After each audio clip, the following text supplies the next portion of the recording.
রোজ বাচ্চাদের স্কুলের টিফিনে কি দেবেন? রাত্রে রুটি খাওয়ার সময় একঘেয়েমির রুটি খাচ্ছেন, কিংবা সকালে নাস্তা করবেন? যে কোনো সময়ে কিন্তু এই নাস্তাটা অনায়াসেই বানাতে পারবেন একদম ঘরোয়া উপকরণ দিয়ে। বাড়িতে দুটো আলু থাকলেই এই রেসিপিটা একদম রেডি হয়ে যাবে।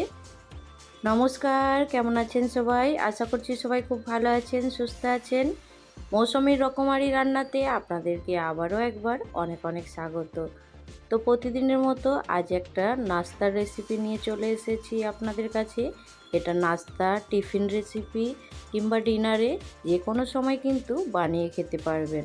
আর এটা খেতেও এত টেস্টি হয় যা আপনারা একবার বানালে বারবার বানিয়ে খেতে পারবেন। চলুন তাহলে আজকের রেসিপিটা কিভাবে বানাবো সেটাই আপনাদের সঙ্গে শেয়ার করছি। এখানে দেখুন আমি নিয়েছি বাড়িতে থাকা যে নর্মালি আটা আমরা রুটি বানিয়ে থাকি সেই আটা। আর আটার পরিমাণটা আপনারা কম বেশি করে নেবেন। এখানে আমি 8 থেকে 10টা রুটি বানাবো সেই রকম আটা নিয়েছি। আর এখানে আটার মধ্যে পরিমাণ মতো নুন দিয়ে খুব ভালো করে আগে মাখিয়ে নিলাম। এবার সামান্য জল দিয়ে এটা একদম যেভাবে আমরা বাড়িতে রুটি বানাই সেইভাবেই ডোটা বানিয়ে নেব।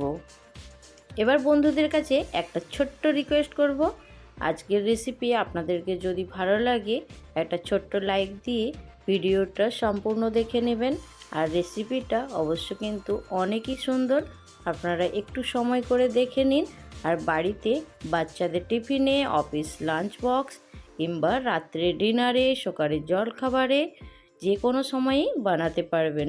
তো আমি আটাটা আগে মাখিয়ে নিই। এবার দেখুন এখানে আটাটা আমি সুন্দর করে একবারে মাখিয়ে নিয়েছি। এবার 10 মিনিটের জন্য ঢাকা দিয়ে রেখে দেব। তো 10 মিনিট পরে আপনাদের কাছে আবারও ফিরে আসছি। এবার দেখুন এইখানে আমি 4টে মিডিয়াম সাইজের পেঁয়াজ খুব ভালো করে ধুয়ে পরিষ্কার করে নিয়েছি। এবার ছোট ছোট করে পেঁয়াজগুলো আগে কেটে নেব। দেখুন আমি খুব ছোট ছোট করে পেঁয়াজগুলো কেটে নিচ্ছি। এখানে দেখুন পেঁয়াজগুলো আমার ছোট ছোট করে কাটা হয়ে গেছে। এবার প্লেটের মধ্যে নিয়ে নেব। আর এইখানে আগে থেকেই আমি 3টে আলু সেদ্ধ করে রেখেছিলাম। আলুর পরিমাণটা আপনারা রুটি যখন কম বেশি করবেন অবশ্য বাড়িয়ে কমিয়ে নেবেন। আমি এইখানে বড় বড় 3টে আলু নিয়েছি। এই আলুগুলো সেদ্ধ করে রেখেছিলাম আগে থেকেই, এটা ছাড়িয়ে পরিষ্কার করে নিয়েছি। এবার এইখানে আমি 1 ইঞ্চির মতো আদা নিয়ে নিয়েছি। আদাটাও আমি একদম গ্রেট করে নেব। আদাটা দেওয়ার কারণে কিন্তু টেস্টটা অনেকটাই সুন্দর হবে, সেই জন্য আদাটা অবশ্যই একটু দিয়ে দেবেন। এখানে রসুন দেওয়ার প্রয়োজন নেই, আমি পেঁয়াজ আর আদা দিয়েই এই রেসিপিটা বানাবো। এবার এইখানে দেখুন আদাটা আমার গ্রেট করা হয়ে গেছে। এবার গ্যাস অন করে কড়াটা একটু গরম করে নেব। গ্যাস অন করে কড়াটা গরম করে নিয়েছি। কড়ার মধ্যে দিয়ে দিলাম 2 থেকে আড়াই চামচের মতো সরষের তেল। আর এটা সাদা তেলও বানাতে পারবেন, আমি এখানে সরষের তেল দিয়েছি। আর তেলের মধ্যে এখন দিয়ে দেব 3টে শুকনো লঙ্কা। লঙ্কার পরিমাণটা এখানে আপনারা কম বেশি করে নেবেন। আর জানেন তো এটা শুকনো লঙ্কা দিয়ে বানালে টেস্টটা কিন্তু অনেকটাই সুন্দর হয়।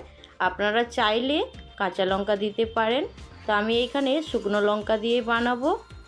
লঙ্কাটা একটু লাল করে ভেজে নিয়ে এবার তুলে নেব। লঙ্কা দেখুন আমার ভাজা হয়ে গেছে, এবার তুলে নেব। প্লেটের মধ্যে লঙ্কাটা তুলে নিয়েছি। এবার এর মধ্যে আর কিচ্ছু দেব না, তেলের মধ্যে আমি ডাইরেক্ট পেঁয়াজটা দিয়ে দেব। এখানে দেখুন পেঁয়াজটা তেলের মধ্যে দিয়ে দিয়েছি। পেঁয়াজটা কিন্তু খুব বেশি ভাজা যাবে না, একটু কাঁচা থাকলে খেতে কিন্তু অসম্ভব সুন্দর হয়। আমি খুব সামান্য একটু 2 মিনিটের মতো ভেজে নেব। গ্যাসের ফ্লেমটা কিন্তু লো ফ্লেমেই রাখতে হবে।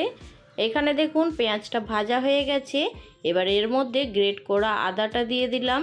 আদাটা একটু হালকা ভেজে নেওয়ার পরে সেদ্ধ করে রাখা আলুটা দিয়ে দেব। এবার দেখুন পেঁয়াজ আর আদাটা আমার ভাজা হয়ে গেছে। সেদ্ধ করে রাখা আলুটা হাতের সাহায্যে একটু ভেঙে নিচ্ছি। ভেঙে নিয়ে সমস্ত আলুটা দিয়ে দেব পেঁয়াজের মধ্যে। আলুটা দেওয়ার পরে খুব ভালো করে পেঁয়াজের সঙ্গে মিশিয়ে নিতে হবে।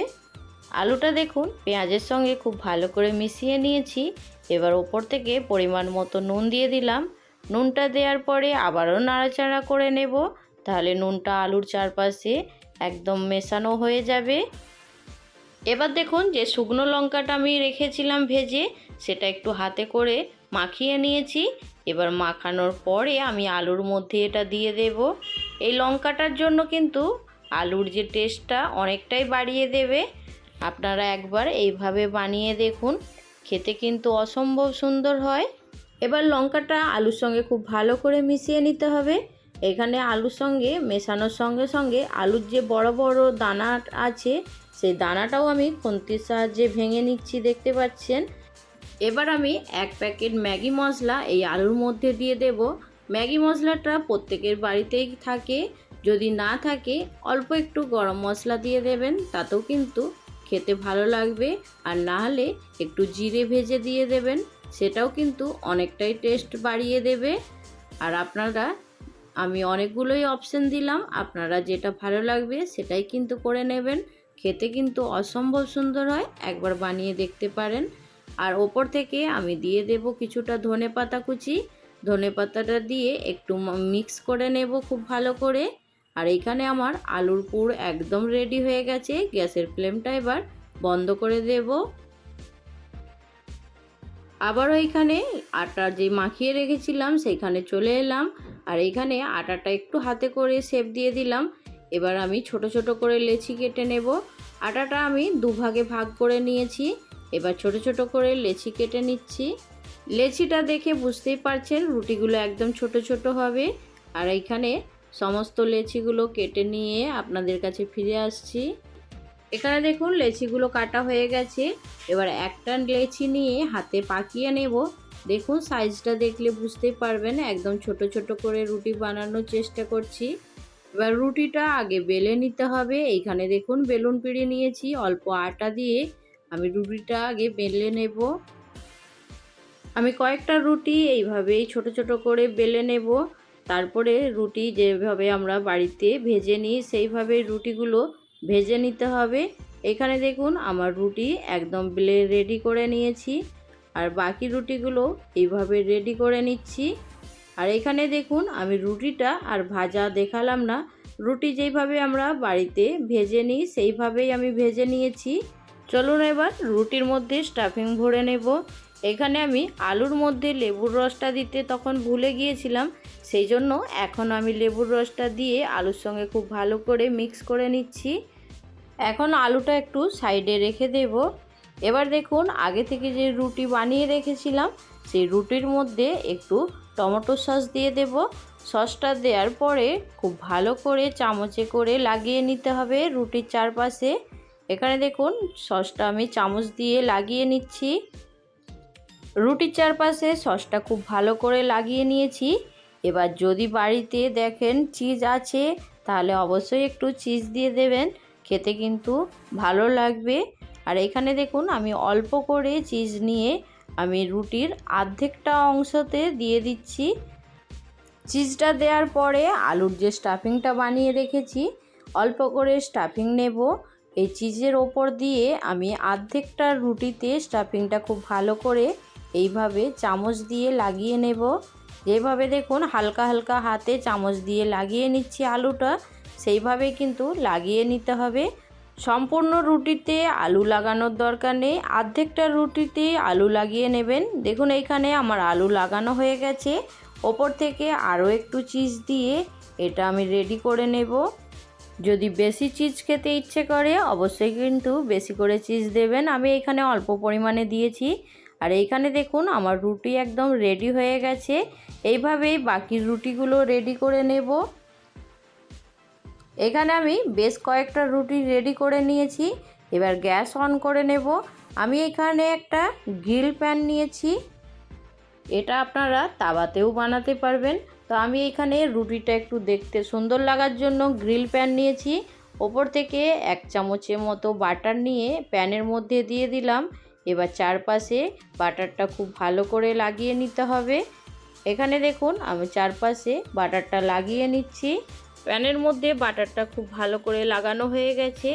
এবার প্যানের ওপরে আমি যে রুটি আগে থেকে বানিয়ে রেখেছিলাম সেই রুটিগুলো দিয়ে দেব। এইখানে রুটিগুলো দেওয়ার পরে খুব ভালো করে দুটো পিঠ কিন্তু একটু লাল লাল করে ভেজে নিতে হবে। আর এটা দেখুন আমি খুন্তি দিয়ে একটু হালকা হালকা প্রেস করে নেব, তাহলে রুটির গায়ে কিন্তু দাগটা খুব ভালো আসবে। সেই জন্যই আমি এই গ্রিল প্যানটা নিয়েছি। এখানে দেখুন আমি খুন্তি দিয়ে একটু হালকা হালকা প্রেস করে নিচ্ছি, তাহলে রুটির মধ্যে কিন্তু দাগটা খুব ভালো আসবে। আর এবার রুটিটা পাল্টে দিলে দেখতে পাবেন কতটা সুন্দর একদম কালারও এসে গেছে আর দেখতেও কত লোভনীয় হয়েছে। এবার রুটিটা এখানে আমার রেডি হয়ে গেছে, প্লেটের মধ্যে নিয়ে নেব। এবার বাকি রুটিগুলো আবার সেম একইভাবে ভেজে নিয়ে আপনাদের কাছে ফিরে আসছি। রুটিগুলো আমি দেখুন একদম সুন্দর করে ভেজে নিয়ে প্লেটের মধ্যে নিয়ে নিচ্ছি। রুটিগুলো আমার ভাজা হয়ে গেছে, এবার ছোট করে ফোল্ড করে আমি এই প্লেটের মধ্যে সাজিয়ে নিচ্ছি। এখানে দেখুন আমি রুটির সঙ্গে নিয়েছি একটু স্যালাড, আর তার সঙ্গে নিয়েছি একটু টমেটো সস। সসটা অপশনাল, সস তো এমনিতেই রুটির মধ্যে দেয়া আছে, তবু চাইলে নিতে পারেন। আমি অল্প একটু স্যালাড নিয়েছি, তার সঙ্গে একটু নিয়েছি টমেটো সস। আর এই রুটির সঙ্গে স্যালাড আর টমেটো সস দারুণ লাগে। আপনারা বাড়িতে অবশ্যই একবার বানাবেন। কেমন লাগলো আমাকে কমেন্টের মাধ্যমে জানিয়ে দেবেন। এই রকম সুন্দর সুন্দর রেসিপি নিয়ে আপনাদের সঙ্গে খুব তাড়াতাড়ি আরও একটা ভিডিওতে দেখা হবে। সবাই ভালো থাকবেন, সুস্থ থাকবেন, বাই।